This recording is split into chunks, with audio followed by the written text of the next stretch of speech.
Imagine standing on a grassy hill. You can smell wood smoke, roasting meat. There are thousands of people around you laughing, talking, maybe trading things. A real buzz. You feel part of something, a proper community. Now, what if I told you this wasn't like Glastonbury today, but a huge gathering over 2,000 years ago in ancient Britain? What if your ancestors were basically throwing the biggest food festivals Britain had ever seen, creating these amazing social hubs, and using their leftovers, believe it or not, to tell us their story? Welcome to the Deep Dive. Today we're diving into late Bronze Age Britain. It's a time we often think of as, well, pretty remote, maybe a bit primitive. But we're going to uncover a surprisingly dynamic, connected world, full of community spirit, smart ways to survive, a real sense of who they were. This isn't just about ancient dinners, it's about connection, resilience, especially when times were tough. Exactly. And our mission here is to look at some really groundbreaking new studies. We're drawing on research in iScience, which got picked up by Discover Magazine, Science X, The Guardian. And these sources, they use some pretty cutting-edge science. They give you a real shortcut to understanding this key time. You'll see how it changes our view, really. How sophisticated, how linked up these prehistoric societies actually were.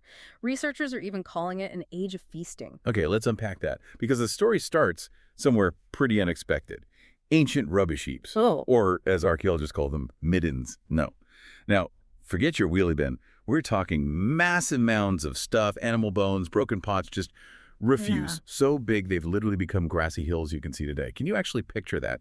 Generations of parties and gatherings piling up so much rubbish it changes the actual landscape. It is pretty incredible, isn't it? And you're right. They're not just random piles of trash. These middens are, well, they're archaeological gold mines, especially the ones in southern England, Wiltshire, the Thames Valley. They date from that really crucial time, the shift from Bronze Age to Iron Age, so roughly 900 to 500 BCE. And this wasn't an easy period. You had climate shifts messing with farming, big economic changes. The value of bronze actually dropped quite a bit. Right, so imagine that. Your Yeah. main resource suddenly isn't worth as much, the weather's unpredictable. Exactly. So these huge rubbish heaps, they hold real clues about how people adapted, how they reorganized themselves, how they managed to get through it. And there's this big study we're looking at from Cardiff University archaeologist Dr. Carmen Esposito, Professor Richard Madgwick. They focused on 6 of these sites. And the scale. Just take the Potterne Midden in Wiltshire. They reckon it covers the area of 5 football pitches. Why football pitches? Yeah, and contains something like 15 million bone fragments. 15 million. That's just staggering. Yeah. 5 football pitches of bones and pottery? How do you even start to make sense of that amount of stuff? It seems almost impossible to get detailed information from that kind of, well, chaos. But this is where the clever science comes in, right? Yeah. How do they actually turn a tiny bone fragment into a map, telling us not just what they ate, but where it actually came from? This is the really fascinating bit for me. It really is. The breakthrough is something called multi-isotope analysis. Basically, different places have unique chemical signatures in their geology. Think of it like this. The local rock and soil affect the water, the plants, everything. Okay. So when animals eat the plants and drink the water in a particular area, they absorb these unique environmental markers, isotopes. And these isotopes get locked into their bones and teeth permanently. It's like a tiny inbuilt passport saying where that animal lived. So wait, a pig munching away in Wales would have different chemical markers in its bones than a pig from, say, Wiltshire. Precisely. Different geology, different isotopic signature. So by analyzing these isotopes in the ancient bones, researchers can pinpoint where an animal was originally raised, sometimes hundreds of miles from where its bones ended up in the midden. It's forensic archaeology, really. It lets us reconstruct these ancient connections, these networks that we just couldn't see before. That is incredible. A chemical passport in a bone. So when they started applying this technique to these massive middens, what was the big surprise? What did the bones start telling them? Well, the first huge revelation was this whole concept of a feasting age between the Bronze and Iron Ages. Britain wasn't just changing tools, it was changing how it partied, you could say. And these weren't small affairs, not family dinners, not even village get-togethers. We're talking vast food festivals. Right. Probably the biggest communal gatherings in Britain until medieval times. Wow. Bigger than anything before for centuries. Arguably, yes. Events involving hundreds, maybe thousands, of animals being brought together, slaughtered, cooked, and shared. Think about the organization needed for that. Yeah, the logistics alone. Sourcing the animals, moving them, feeding that many people. It points to incredible social organization, far beyond what we might have assumed. That really shifts the picture from just scattered tribes, doesn't it? So it wasn't just about having a big meal. These feasts were deliberate, a way of building community when things were unstable. Absolutely. Professor Madgwick puts it really well. He says these events were powerful for building and consolidating relationships both within and between communities. And Dr. Esposito adds that they were key to sustaining specific regional economies, expressing identities, and sustaining relations, especially during that tricky period. Remember the bronze value dropping? People were turning more to farming, local resources.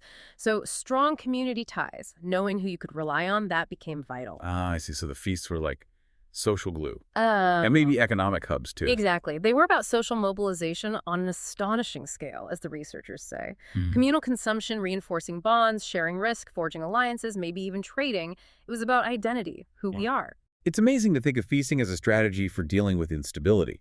So did all these feasting sites have the same kind of vibe? Or were they different? Like modern festivals focus on different things. That's another fascinating part. The isotope analysis shows clear differences between the sites. They definitely had their own character. Take Potterne in Wiltshire, for example. The evidence there points overwhelmingly to pork. Lots and lots of pigs. Okay, a pig roast kind of place. A massive one. But here's the kicker. Those pigs weren't just local. The isotopes show they were brought in from a huge area, Wales, Cornwall, Devon, maybe even central or northwest England. Seriously, pigs traveling all that way. Right. It suggests Potterne was a major meeting point, drawing people and their livestock from vast distances. A real hub for exchange, maybe alliances, sharing news. Yeah. A deliberate reaching out across regions. Wow. A proper destination event, then. What about other places? Did they all import pigs? No, that's the interesting thing. If you look at Runnymede in Surrey, another big regional center, the preference there was different. It was mainly beef. Ah. Okay, so beef was their specialty. Seems like it. And again, the cattle weren't all local. They were also brought in from long distances, places like Wales, Cornwall, Devon again.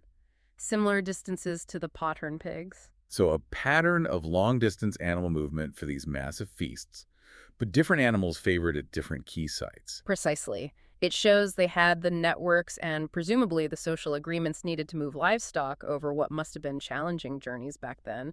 But then you get East Chisenbury, which is near Stonehenge. That site offers a real contrast. How so? Well, East Chisenbury was dominated by sheep, overwhelmingly sheep. But the crucial difference, the isotope analysis showed these sheep were mostly local, from the immediate area around the site. Oh, interesting. So not drawing animals from hundreds of miles away. Exactly. It suggests a different strategy there, maybe more focused on consolidating local ties, using local resources, strengthening the community within that specific region, rather than reaching out across Britain. So during the same turbulent period, you've got some communities building these vast long-distance networks through feasting, and others focusing more locally, perhaps becoming more self-sufficient. Different responses to the same pressures. That's exactly what it looks like. As Dr. Esposito noted, each midden had a distinct makeup and acted as a sort of linchpin in the landscape. These aren't just different menu choices, they show diverse strategies for dealing with instability. Some reached out, maybe for trade or wider alliances. Others looked inwards, strengthening local bonds. It points to really dynamic networks, maybe with different sites playing different complementary roles. It's a much more complex, nuanced picture of Bronze Age society than we had before. So, pulling this all together, what's the big takeaway for us today? Looking back at these ancient leftovers, it's clearly way more than just what they ate. It's about why they gathered on such a massive scale. How does this change how we should think about people back then? I think the crucial thing is that these feasts weren't just reactions to tough times. They actively created new social and economic connections that were vital for resilience. It wasn't just about filling bellies. It was about building community, reinforcing identity when the world felt uncertain. And it really challenges those older ideas of prehistoric Britain being, fragmented or primitive.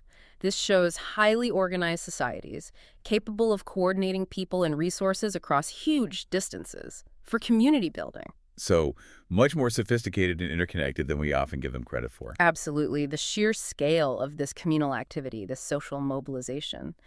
Professor Madgwick called it arguably unparalleled in British prehistory.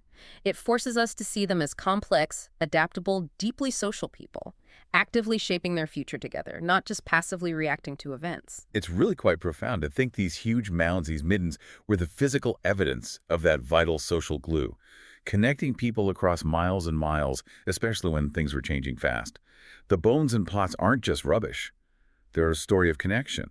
They really are. And it leads to a thought, maybe for you listening now. In our own times, which can feel pretty turbulent too, with all the rapid changes, what are our modern gathering rituals? What shared experiences do we have? Maybe festivals, online communities, shared causes, even just meals together that, perhaps without us fully realizing it, serve that same ancient essential purpose, building bonds, strengthening communities, helping us navigate change. Makes you wonder, doesn't it, about the echoes of the Bronze Age in our own lives today, how we still seek out that connection.